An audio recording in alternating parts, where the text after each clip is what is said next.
Estamos iniciando mais um programa Esclarecimentos Oportunos.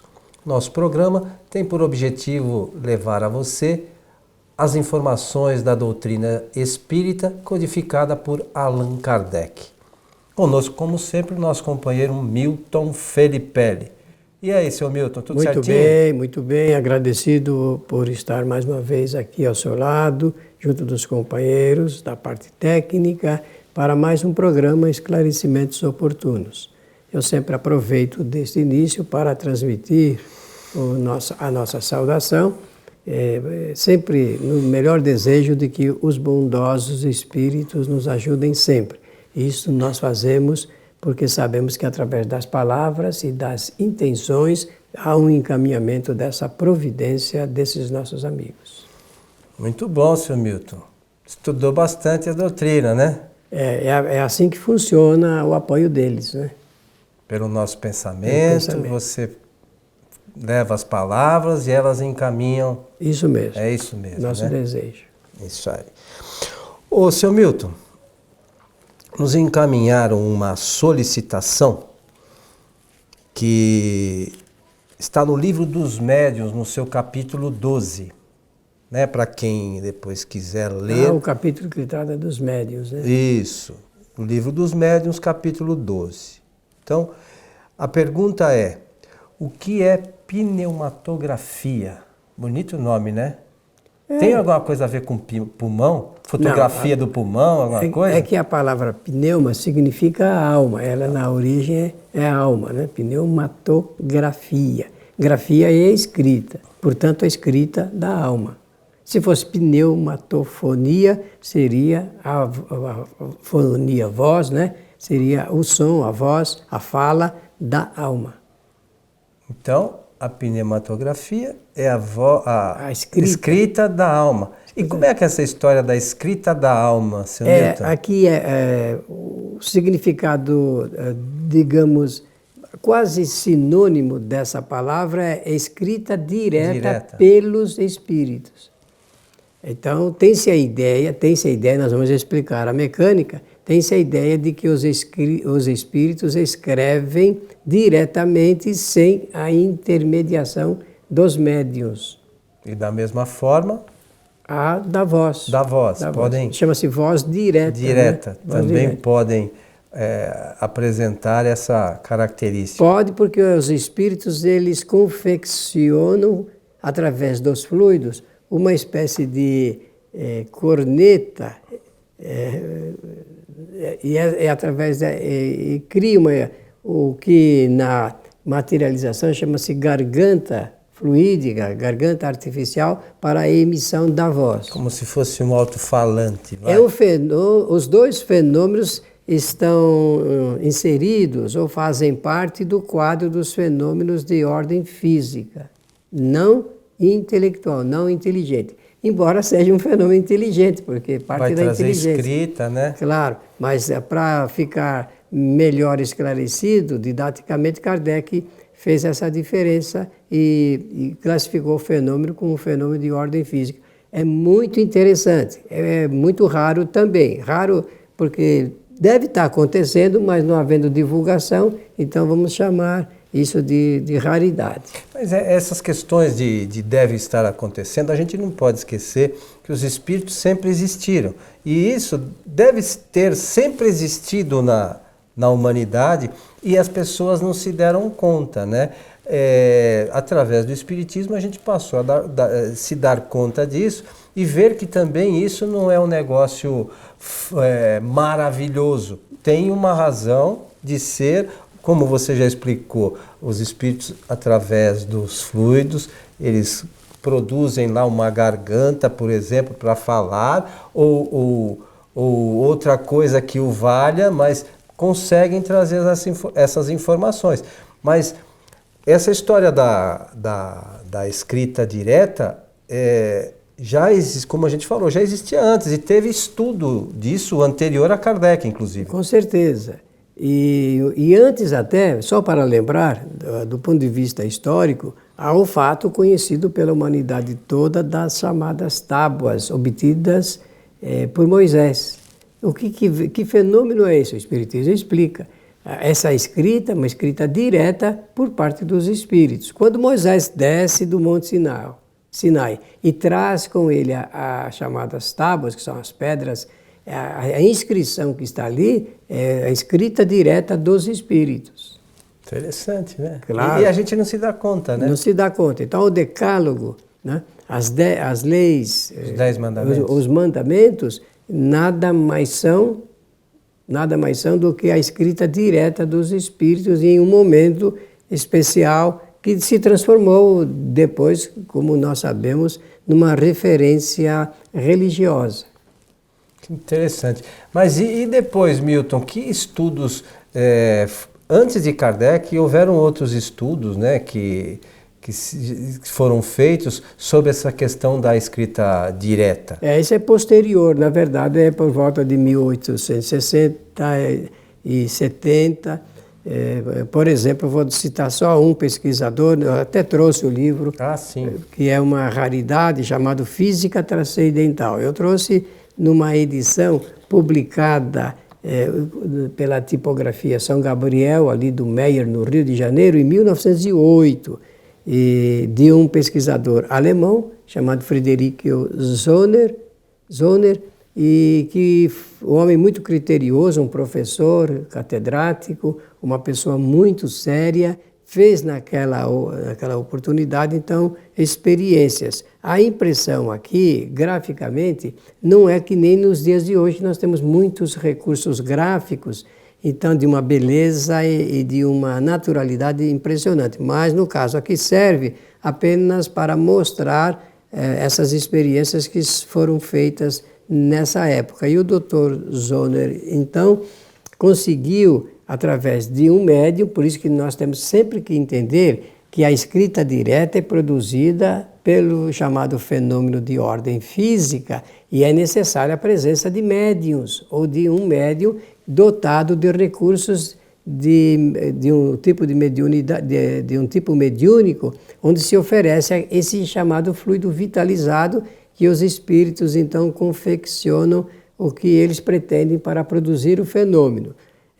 Daquela médium que nós, num programa, falamos, a Kathleen, irlandesa, aquele pesquisador chamado William Crawford, ele mostra no livro a fotografia da alavanca fluídica que os espíritos produziam, criavam, para poder suspender uma mesa. Porque como os espíritos não pegam a mesa com a mão, eles então criam um fluido. Esse fluido, eles fazem dele uma alavanca, e por isso que eu falei vitalizado, que ele tem uma condição de se unir à matéria sólida, que nem nós a conhecemos aqui, e ele suspende a mesa dessa forma. Então é a alavanca. Aqui no caso, obviamente, o espírito vai criar, porque nessa experiência ele coloca uma lousa. Vocês vão verem, porque nós vamos tentar mostrar através de uma foto, depois os nossos técnicos vão produzir isso. Então ele coloca uma lousa aqui em cima, uma lousinha. Antigamente se escrevia muito nas escolas, os alunos levavam essa lousa e escreviam com um giz de ardósia. E ele põe então essa lousinha de face para baixo e uma outra aqui. E apertava, e os pesquisadores observavam bem se não tinha nada escrito na lousa e tudo mais, porque o que se queria era saber se era verdadeiro o fenômeno. Então, depois, olha que coisa interessante, de retirar da lousa, eles obtiveram escritos diretos dos espíritos em 6 idiomas diferentes. Interessante. Muito interessante. Tem mensagem que começa com um idioma, se desenvolve através do outro e assim por diante. Ora, mais prova do que isso, nós não podemos querer. Se está diante de todo um trabalho de ciência, que se fecha ali pelos cuidados da metodologia apropriada, e a gente observa isso, depois fotografa, que nem vocês vão perceberem.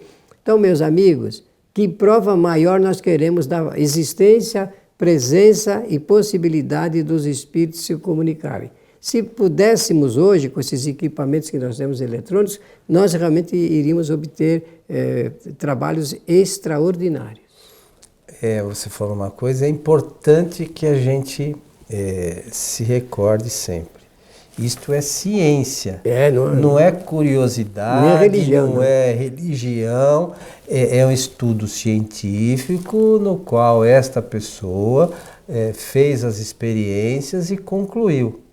Né? Não tem nada de maravilhoso, não tem nada de místico, não tem invencionismo nenhum. E aí você vai notar agora, pelo que você vai ler do Livro dos Médiuns, Sim. Como Kardec, antes dessas experiências, ele descreve. Ora, não esqueçamos que os espíritos ajudaram Allan Kardec a entender os fenômenos, eles ajudaram, deram a ele condições de, com uma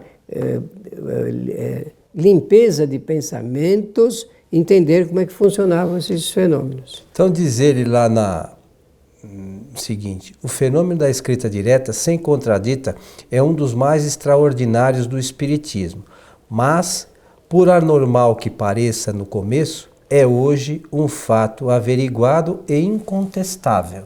Então, é essa questão da ciência, né, Milton? Isso. Se a teoria é necessária para evidenciar a possibilidade dos fenômenos espíritas em geral, talvez mais ainda neste caso, sem dúvida, um dos mais estranhos que se apresentam até o presente, mas que deixa de parecer sobrenatural desde que lhe compreenda o princípio.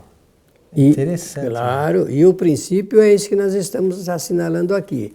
E quando se leva a sério as experiências, o resultado também é sério. Então é preciso que, em primeiro lugar, se saiba que deve existir uma metodologia de investigação. Segundo, tendo essa metodologia, que se forme um roteiro de acordo com a ajuda dos espíritos, porque eles são inteligências fora da matéria. Não adianta nada um bom cientista, um bom roteiro, uma boa metodologia, se os espíritos não quiserem.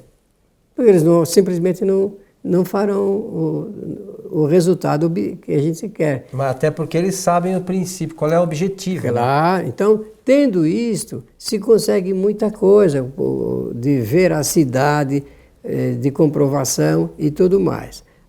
Quando a pessoa não precisa de fazer nenhuma experiência para admitir a existência dos espíritos, para saber que eles existem duas classes, dos bons e dos maus, e tudo mais que a gente conhece com a doutrina, quando a pessoa não precisa nada disso, ela, sem dúvida nenhuma, se rende pela intelectualidade, pela lógica da existência. Agora, existem aqueles que se consideram céticos e, por se considerarem céticos, dizem assim: não, eu só vou acreditar no dia que eu ver alguma coisa ligada com essa possibilidade. Daí, tem fartos documentos que ocorreram no passado e existem ainda hoje pessoas tentando obter a presença dos espíritos através dessas comprovações de ordem material. Mas sempre que há pessoas sérias nos trabalhos, como o caso desse senhor, Zollner, ele buscou cientificamente essas comprovações. E Kardec também se preocupou muito com isso e fez inclusive o controle universal do ensinamento dos espíritos, para que evitasse de incorrer em erro. E os espíritos ainda falavam: é melhor você rejeitar 10 ou 9 verdades, né, do que aceitar uma mentira. E hoje a gente ainda não faz isso, né? Nós, nas nossas pesquisas, a gente não vê uma preocupação nessas questões científicas relacionadas às comunicações dos espíritos na atualidade, coisa que em 1860 e 70 Kardec já tinha, né, Milton? Olha, temos que sempre pensar assim: saber não é crer. O saber é o conhecimento. A crença é de um sentimento. Eu posso crer em algo até que não existe, mas o conhecimento vem de acordo com as comprovações que a gente obtém na vida. Por isso que a gente sempre lembra da frase do René Descartes, que foi um pensador francês. Ele escreveu uma obra na condição de professor de geometria, de matemática, que é uma obra que mostra que ele extraiu esse conhecimento da experiência vivida pelo seu trabalho. E ele aprendeu, então, a pensar com lógica. Então, ele diz assim, são 4 degraus das sugestões do René Descartes para uma pessoa querer aprender a pensar corretamente, para estudar corretamente. Ele diz assim, número 1, só vou dizer essa para ajudar, não se deve, ele diz assim, que toda a aceitação de uma verdade não se deve dar se nós não tivermos a devida comprovação. Essa palavra comprovação significa da ciência, do conhecimento. Então nós não podemos simplesmente crer. A pessoa diz, não é preciso saber, é preciso crer. Não, as duas coisas devem estar aliadas. A crença tem que estar suportada no conhecimento, porque sem o conhecimento nós não temos a certeza de que as coisas se passam do jeito que dizem ou parecem dizer. O nosso amigo Zonner aqui, na qualidade de cientista, por exemplo, ele usou do trabalho de um médium famosíssimo na época, Henry Slade. Então, se comprova que os espíritos, por intermédio desse senhor, desse médium, que oferecia esses recursos, os espíritos compareciam para explicar, olha, eu estou vivo, estou aqui. Não é essa a finalidade? A finalidade é a comprovação de que eles existem e que eles podem se comunicar conosco. É importante que você lembrou, Milton, nós não podemos, como espíritas, que consideramos que uma das coisas mais importantes seja o uso da razão, nos fascinar por uma história qualquer, né? Porque se a gente faz isso, nós acabamos sendo fanáticos. E o espírita tem que usar a razão, senão não é espiritismo. Tem que usar a razão. Né? Então, o espírita não pode ser fanático de acreditar. Isto é assim porque alguém falou. Cadê as comprovações? Ah, mas o fulano falou. E daí? Essa é a opinião pessoal. Que a gente respeita. E cada um Nós respeitamos todas as opiniões pessoais, mas o espírita tem que obrigatoriamente sempre fazer uso da razão. Senão, o espiritismo perde a razão de ser. Isso mesmo. Não é mesmo? Isso mesmo. Então, só para terminar, se você me permite, o que vocês vão verem aí visualmente, que os nossos técnicos vão apresentar, são a lousa, porque só vai apresentar a imagem, 2 lousas colocadas na mesa, elas estão sem nenhum escrito, sem nada, e quando eles retiram, então tem uma mensagem em 6 idiomas diferentes apresentados pelos espíritos. Só lembrando aos nossos amigos que nos ouvem, podem ver isso que você está mencionando neste programa mesmo, no site www.kardec.tv. Meu amigo Milton, chegamos ao final de mais um programa Esclarecimentos Oportunos. Muito obrigado pela atenção de todos e que os bons espíritos nos ajudem sempre. Convidamos a você que nos assiste, que nos ouve, a acessar o nosso site que mencionamos há pouco, kardec.tv, assistir a este programa e aos programas anteriores, bem como todas as produções que fazemos para a divulgação da doutrina espírita. A todos o nosso abraço, esperamos encontrá-los em nosso próximo programa. Até lá!